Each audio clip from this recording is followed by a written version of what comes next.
Assalamualaikum warahmatullahi wabarakatuh. Kami dari kelompok 2 dengan anggota Norma Yunita dan Santi Mulyawati akan mempresentasikan mata kuliah Farmasi Bahari dengan tema film Piropita dan film Lamun.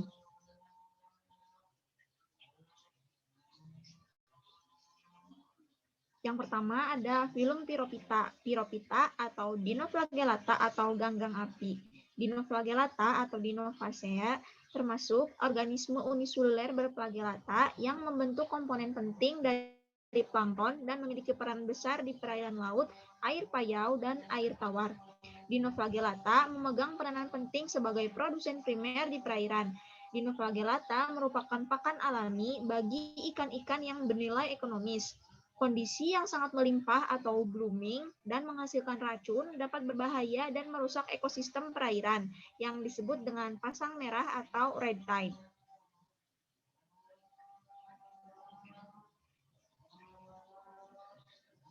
Peristiwa red tide. Fenomena red tide ini merupakan suatu fenomena alam yang sulit diduga dan menyebabkan terjadinya perubahan warna air laut atau discoloration. Fenomena ini terjadi dari kelompok Dinoflagellata yang bersifat racun dan menimbulkan kematian pada organisme laut lainnya, bahkan dapat menimbulkan kematian pada manusia akibat proses akumulasi racun yang dikandungnya. Di Indonesia sendiri terjadi sejak tahun 1983 oleh jenis Pyrodinium bahamanse variasi komplexum, yaitu Dinoflagellata yang dapat menghasilkan PSP atau paralytic shellfish poisoning. Faktor-faktor yang mempengaruhi terjadinya peristiwa red tide alga ini, yang pertama adalah kondisi suhu perairan yang hangat, salinitas yang rendah, nutrisi yang melimpah, laut yang tenang, dan pertumbuhan Dinoflagellata khususnya kista yang tidak terkendali.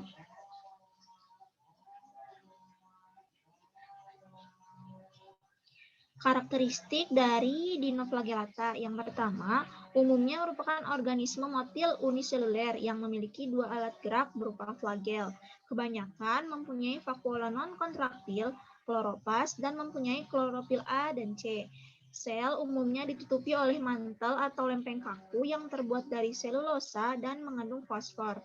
Memiliki dua celah atau alur, yaitu alur longitudinal yang disebut sulcus dan alur melingkar yang disebut cingulum atau anulus atau korset. Bersifat autotrof dan berperan sebagai fitoplankton di lautan. Bersifat heterotrof, yaitu hidup dengan cara menelan materi organik dan sel-sel hidup lain, dan ada juga yang bersifat parasit, yaitu hidup dengan cara menempel pada tubuh hewan laut, contohnya Protogoniolax satenella. Bereproduksi secara aseksual, yaitu dengan cara membelah diri, akan tetapi beberapa jenis dapat menghasilkan kista yang bersifat seksual. Dapat menghasilkan cahaya pada keadaan yang gelap akibat oleh kandungan fosfor. Peristiwa ini dinamakan dengan peristiwa bioluminescence.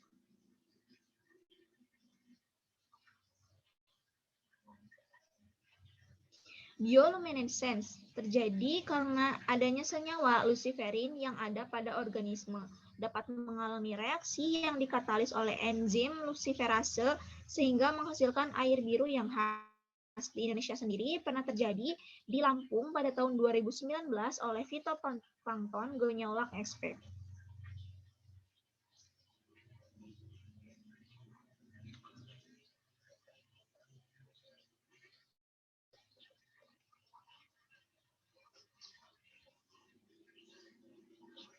Peranan dari film Piropita atau Dinoflagellata. Yang pertama, sebagai sumber makanan bagi hewan laut. Yang kedua, sebagai penghasil toksin karena akibat adanya peristiwa blooming. Beberapa jenis toksin yang dihasilkan, yang pertama ada tetrodotoxin, ciguatoksin, paralytic shellfish poisoning, amnestic shellfish poisoning, diuretic shellfish poisoning, dan neurotoxic shellfish poisoning. Namun, kemungkinan yang paling membahayakan dari bentuk racun pada ikan adalah Ciguatera fish poisoning, ciguatoksin, yang berasal dari beberapa jenis spesies Dinoflagellata, diantaranya Ostreopsis, Rororectrum, dan Gambiardiscus, yang dapat menempel pada berbagai substrat termasuk makroalga merah, coklat, dan hijau, patahan karang yang sudah mati, dan lain sebagainya. Ciguatera Fish poisoning adalah peristiwa keracunan yang dialami oleh manusia dan mamalia lain setelah mengkonsumsi berbagai ikan laut yang terkontaminasi toksin yang berasal dari Dinoflagellata apibentik yang umumnya menempel pada makroalga. Gejala CFP ini yang paling umum ditemukan antara lain diare, mual, muntah, inversi panas dingin, sakit otot dan persendian, kesemutan seperti tertusuk jarum, kebal di daerah bibir dan lidah, gatal-gatal, serta tekanan darah rendah.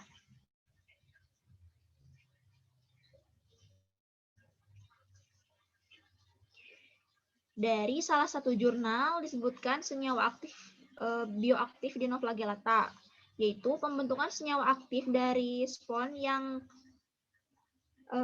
ditemukan dari prekursor berupa enzim nutrien serta hasil simbiosis seperti dengan bakteri, kapang, dan berbagai jenis Dinoflagellata ditemukan senyawa aktif antimikroba yaitu triterpenoid, fenolik, dan memiliki gugus ortohidroksi atau ortohidroksikarbonik.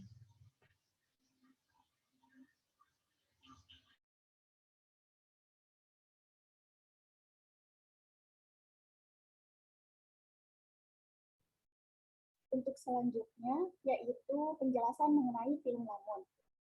Lamun merupakan tumbuhan berbunga yang berkerabat dekat dengan tumbuhan lili dan rimpang-rimpangan darat dari padang rumput sejati. Lamun tumbuh pada sedimen lantai di zona intertidal laut dengan pertumbuhan tegak, daun memanjang, dan memiliki struktur mirip akar rimpang yang terkubur dalam sedimen. Struktur penting yang dimiliki lamun yaitu rimpang, daun, akar, bunga, dan buah.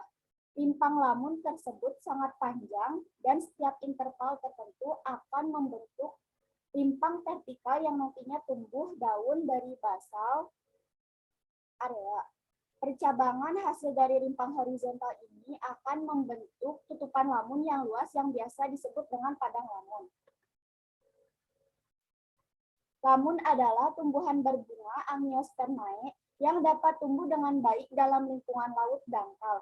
Lamun tumbuh berkerumun dan menempati perairan laut hangat yang dangkal dan menghubungkan ekosistem mangrove dan terumbu karang. Wilayah perairan laut yang ditumbuhi lamun disebut dengan padang lamun dan membentuk ekosistem tersendiri. Padang lamun yang luas membentuk habitat bagi banyak organisme laut dan saling berinteraksi membentuk ekosistem padang lamun. Fauna yang hidup di padang lamun menunjukkan heterogenitas yang tinggi, yaitu diantaranya yang pertama, infauna spesies terdiri dari nematoda dan moluska. Yang kedua yaitu epifauna spesies terdiri dari echinodermata. Yang ketiga yaitu epidentic spesies yang terdiri dari ikan, dugong, dan penyu. Berikut merupakan manfaat lamun, yaitu yang pertama, sebagai sumber makanan. Lamun dapat dimakan oleh beberapa organisme. Avertebrata hanya bulu babi yang memakan lamun secara langsung, sedangkan dari vertebrata yaitu beberapa ikan seperti Scaride, Acanthuridae, penyu dan duyung, sedangkan bebek dan angsa memakan lamun jika lamun tersebut muncul pada sudut terendah. Manfaat yang kedua yaitu stabilisator dasar perairan. Sebagai akibat dari pertumbuhan daun yang lebat dan sistem pergerakan yang padat, maka vegetasi lamun dapat memperlambat gerakan air yang disebabkan oleh arus dan ombak, serta menyebabkan perairan di sekitarnya tenang. Oleh karena itu, komunitas lamun dapat bertindak sebagai pencegah erosi dan penangkap sedimen. Rimpang dan akar lamun dapat menangkap dan menggabungkan sedimen sehingga meningkatkan stabilitas permukaan di bawahnya dan pada saat yang sama menjadikan air lebih jernih.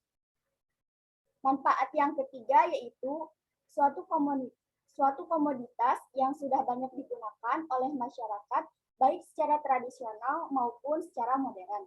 Secara tradisional, lamun telah dimanfaatkan antara lain untuk pembuatan keranjang, dibakar untuk diambil garamnya, soda atau penghangat, untuk pengisi kasur, sebagai atap rumbia, untuk pupuk dan kompos, dapat sebagai pengganti benang dalam membuat nitroselulosa, dan manfaat yang lain. Sedangkan pemanfaatan secara modern yaitu sebagai penyaring limbah, penstabilitas pantai, bahan untuk kertas, pupuk dan makanan ternak, serta sebagai bahan obat-obatan. Berikut merupakan hasil penelitian dari suatu jurnal mengenai identifikasi golongan senyawa bioaktif pada lamun. Sampel lamun diperoleh dari perairan desa Posi-Posi, Rao, Juangga, Padangga, dan Dayo. Sampel lamun yang diperoleh kemudian diekstraksi dengan metode maserasi menggunakan pelarut metanol dan N-heksan. Identifikasi golongan senyawa bioaktif lamun dilakukan secara kualitatif dengan menggunakan reaksi kimia. Senyawa bioaktif yang diidentifikasi yaitu alkaloid, flavonoid, saponin, dan steroid. Berikut merupakan tabel hasil identifikasi senyawa bioaktif lamun. Dari hasil identifikasi senyawa bioaktif lamun menunjukkan bahwa Halodule vinifolia mengandung golongan senyawa alkaloid, saponin, dan steroid. Namun, Simodesea rotundata dan Enhalus acroroides mengandung keempat jenis golongan senyawa bioaktif yang diujikan, yaitu alkaloid, flavonoid, saponin, dan steroid. Beberapa penelitian lain yaitu Enhalus acroroides dan Simodesea rotundata mengandung senyawa flavonoid, tanin, dan steroid pada penelitian Putri pada tahun 2013. Pada penelitian Rumianti 2001 melaporkan bahwa Enhalus acroroides mengandung senyawa fenol hidroquinon, tanin, dan saponin. Pada penelitian Gustavina et al. Pada tahun 2018 melaporkan bahwa Halodule vinifolia mengandung senyawa tanin, sedangkan pada Simodesea rotundata mengandung senyawa alkaloid, steroid, dan tanin. Pada Enhalus acroroides mengandung senyawa flavonoid, saponin, steroid, dan tanin. Berikut merupakan kesimpulan dari materi yang kami sampaikan mengenai filum piropita dan filum lamun. Yang pertama, sebagian besar filum piropita atau Dinoflagellata yang telah diteliti memiliki berbagai toksin yang dapat berbahaya bagi ekosistem laut dan membahayakan bagi manusia jika terkontaminasi, seperti ciguatoksik yang berasal dari beberapa spesies Dinoflagellata, di antaranya Ostreopsis, Florocentum, dan Gambirhebiscus. Dari hasil penelitian dapat disimpulkan pada senyawa bioaktif lamun, yaitu pada Halodule vinifolia, Simodesea rotundata, dan Enhalus acroroides lebih banyak senyawa yang larut dalam pelarut polar. Hasil identifikasi senyawa bioaktif menunjukkan ekstrak Halodule vinifolia mengandung alkaloid, saponin, dan steroid. Ekstrak Simodesea rotundata mengandung alkaloid, flavonoid, dan saponin. Dan ekstrak Enhalus acroroides mengandung alkaloid, flavonoid, saponin, dan steroid. Berikut merupakan daftar pustaka atau sumber referensi yang kami gunakan.